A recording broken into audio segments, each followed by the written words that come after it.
2019లో వైఎస్ఆర్సీపీ జగన్మోహన్ రెడ్డి నాయకత్వాన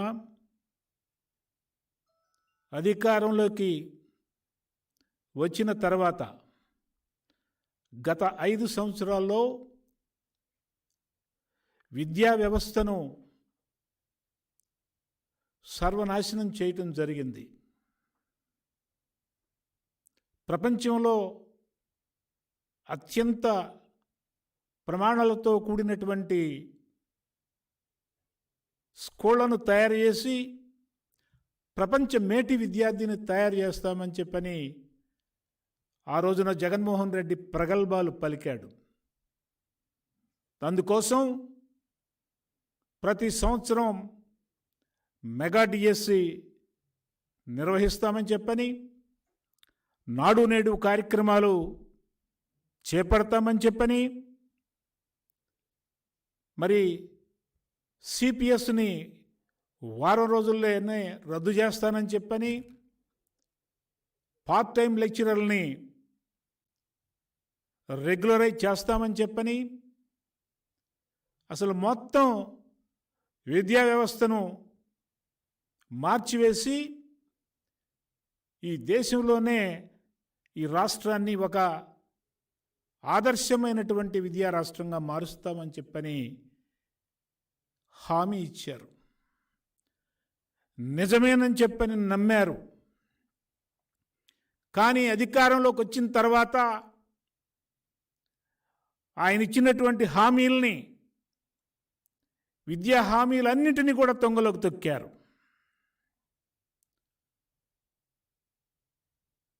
అనేక ఉదాహరణలు దీనికి చెప్పుకోవచ్చు మనం. ప్రతి సంవత్సరం డిఎస్సి వేస్తామని చెప్పని, అంతకుముందు తెలుగుదేశం పార్టీ ప్రభుత్వంలో 2 డిఎస్సీలు వేసి 18,000 మంది పైన టీచర్లని నియమించడం జరిగింది. డిఎస్సీలు నిర్వహించడంలో, ఉపాధ్యాయులను రిక్రూట్ చేయటంలో తెలుగుదేశం పార్టీ ప్రభుత్వాల యొక్క ట్రెండ్ ఏదైతే సృష్టించడం జరిగిందో దాన్ని ఎవరు ఇంతవరకు బద్దలు కొట్టలేదు. దాదాపు 1,70,000 మంది టీచర్లని డిఎస్సి ద్వారా ఎన్టీ రామారావు గారి ప్రభుత్వంలో కానీ, చంద్రబాబు నాయుడు గారి ప్రభుత్వంలో కానీ నియమించటం జరిగింది.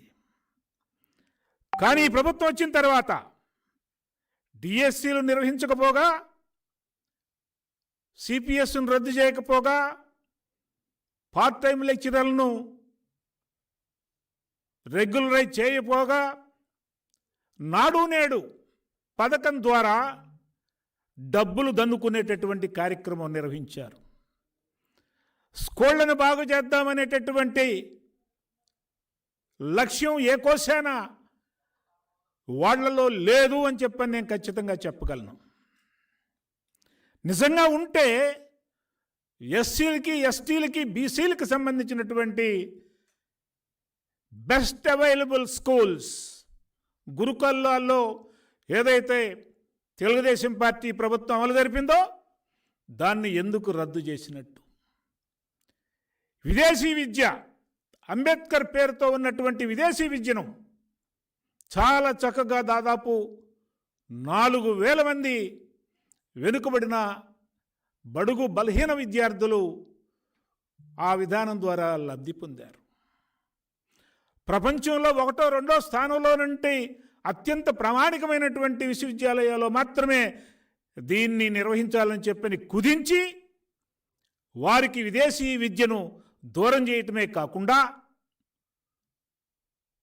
అంబేద్కర్ పేరున్నటువంటి పేరును తీసేసి ఆ పథకానికి తన సొంత పేరు, జగనన్న పేరు పెట్టుకోవటం జరిగింది.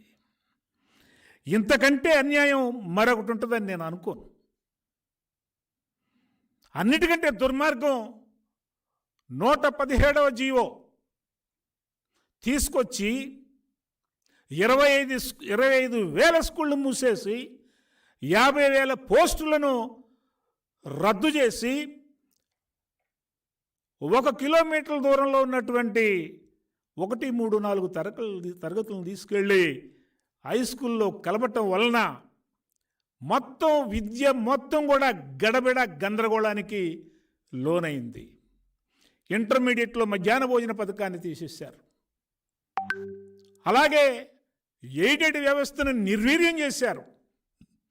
అక్కడ ఆస్తులు కొల్లగొట్టేద్దామని ఆస్తుల మీద కన్నేసి మాయ చేయాలని, మోసం చేయాలని చెప్పని చూశారు.